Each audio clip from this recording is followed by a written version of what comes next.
जय श्री सीताराम, जय श्री राधे श्याम। कल हमने पढ़ा था लास्ट यहाँ तक। देखा कि राजा सोच से व्याकुल हैं, चेहरे का रंग उड़ गया है, जमीन पर ऐसे पड़े हैं मानो कमल जड़ से छोड़कर मुरझाया पड़ा हो। मंत्री मारे डर के कुछ पूछ नहीं सकते। तब अशुभ से भरी हुई और शुभ से विहीन कैकई बोली,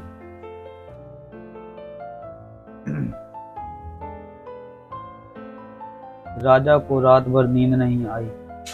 इसका कारण जगदीश्वर ही जाने। इन्होंने राम राम रटकर सवेरा कर दिया है, परंतु इसका भेद राजा कुछ भी नहीं बतलाते।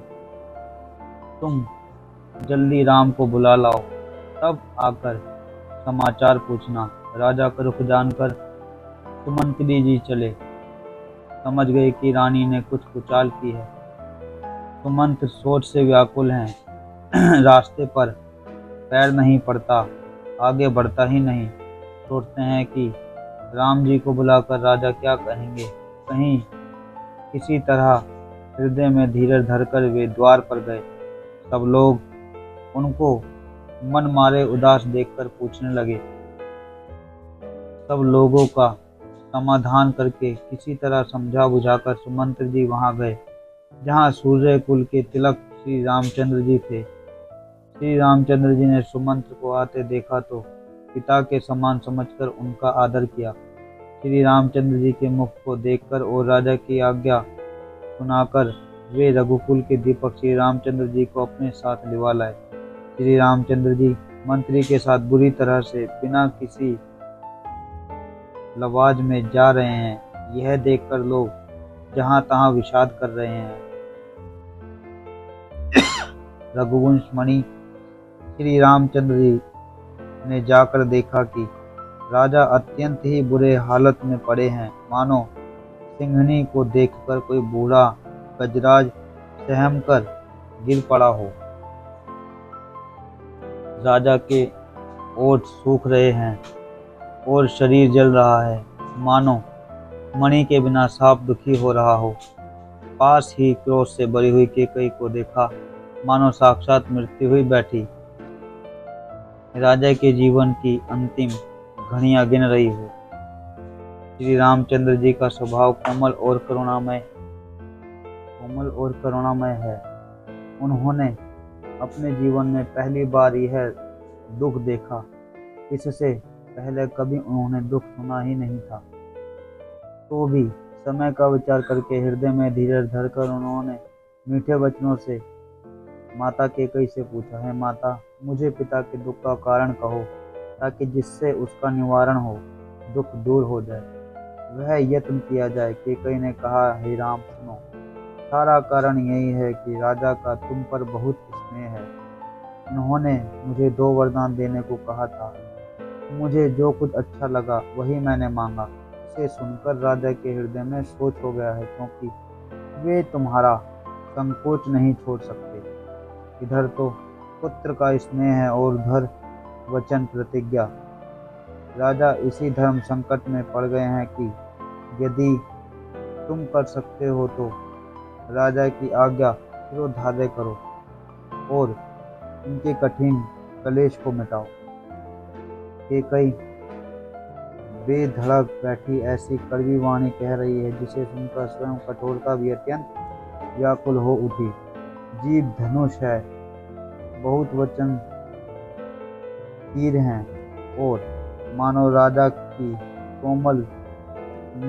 ही कोमल निशाने के समान है।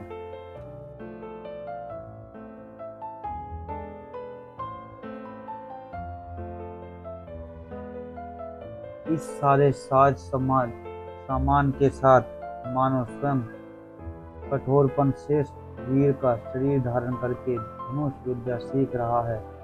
श्री रघुनाथ जी को सब हाल सुनाकर वह ऐसे बैठी मानो निष्ठुरता ही शरीर धारण किए हुए हो। सूर्य कुल के सूर्य स्वाभाविक ही आनंद निधान श्री रामचंद्र जी मन में मुस्कुराकर सब दूषणों से रहित ऐसे कोमल और सुंदर वचन बोले जो मानो वाणी के भूषण ही थे। हे माता, सुनो, वही पुत्र बड़भागी है जो माता पिता के वचनों का अनुरागी पालन करने वाला है। आज्ञा पालन के द्वारा माता पिता को संतुष्ट करने वाला पुत्र है। ये जननी सारे संसार में दुर्लभ है। वन में विशेष रूप से मुनियों का मिलाप होगा।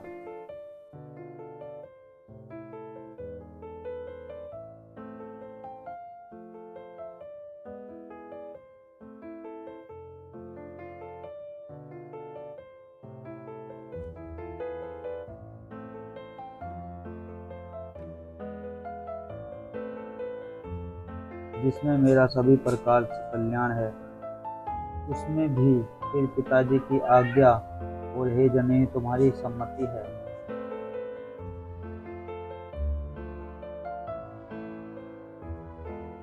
और प्राण प्रिय भरत राज्य पावेंगे। इन सभी बातों को देखकर यही प्रतीत होता है।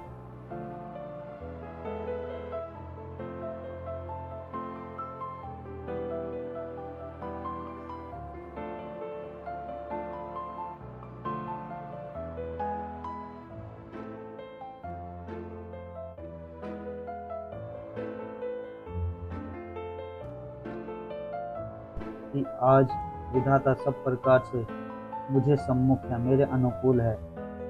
यदि ऐसे काम के लिए भी मैं वन को न जाऊं तो मूर्खों के समाज में सबसे पहले मेरी गिनती करनी चाहिए, जो कल्प वृक्ष को छोड़कर रीढ़ की सेवा करते हैं और अमृत त्याग कर विष मांग लेते हैं। हे माता, तुम मन में विचार कर देखोगे, महामूर्ख भी ऐसा मौका नहीं पाकर कभी ना चूकेंगे।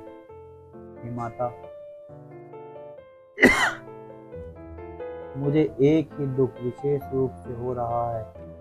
वह महाराज को अत्यंत व्याकुल देखकर इस थोड़ी सी बात के लिए कि पिताजी को इतना भारी दुख हो रहा है। माता, मुझे इस बात पर विश्वास नहीं होता, क्योंकि महाराज तो बड़े ही धीर और गुणों के अथाह समुद्र हैं।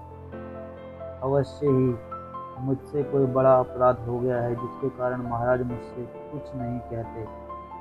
तुम्हें मेरी सौगंध है माता, तुम सच सच कहो। रघुकुल में शेष श्री रामचंद्र जी के स्वभाव से ही सीधे वचनों को दुर्बुद्धि के कोई पीड़ा ही करके जान रही है। जैसे यद्यपि जल समान ही होता है, परंतु जोंक में टेढ़ी चाल से ही चलती है। रानी के कई श्री रामचंद्र जी का रुख पाकर हर्षित हो गई और कपट पूर्ण स्नेह दिखाकर बोली, तुम्हारी शपथ और भरत की सौगंध है, मुझे राजा के दुख का दूसरा कुछ